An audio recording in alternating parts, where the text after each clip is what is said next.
آقا علیہ الصلوۃ والسلام نے فرمایا العلماء ورثۃ الانبیاء،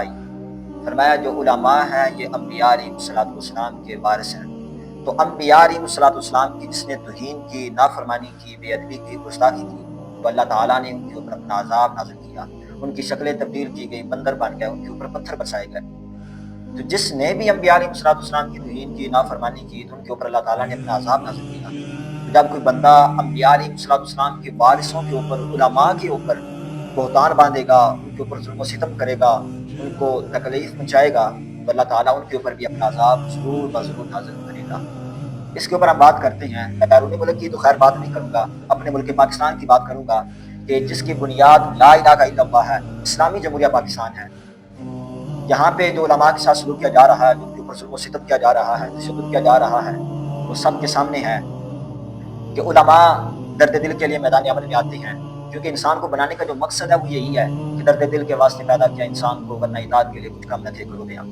فلسطین میں، برما میں، کشمیر میں، جہاں کہیں بھی آپ دیکھیں وہاں پہ ظلم و ستم ہو رہا ہے،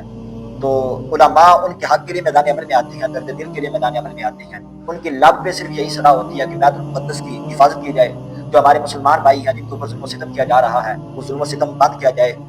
اور ان کا ساتھ دیا جائے۔ تو وہ اظہار یکجہتی کے لیے احتجاج کرتے ہیں، روڈ کے اوپر آتے ہیں، اپنی صدا بلند کرتے ہیں،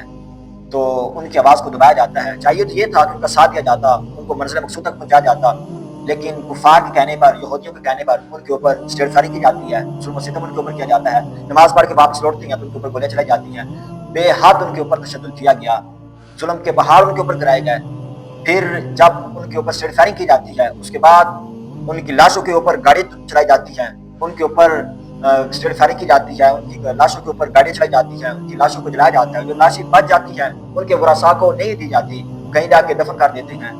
تو اتنا ظلم و ستم کیا گیا، پھر بھی دل نہ بھرا، پھر جو بچے تھے ان کو گرفتار کیا گیا۔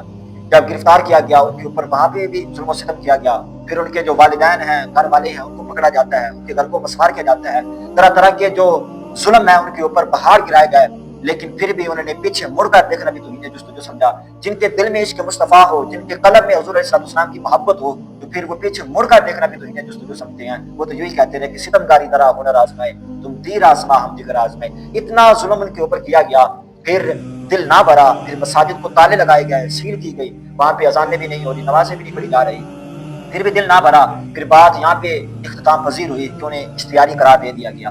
اتنا ظلم و ستم انبیاء علیہ السلام کے وارثوں کے اوپر کیا جا رہا ہے کہ جن کے سروں پر امامہ ہے، چہرے پر داڑھی ہے، سنت رسول ہے، ان کے اوپر اتنا ظلم و ستم کیا جا رہا ہے۔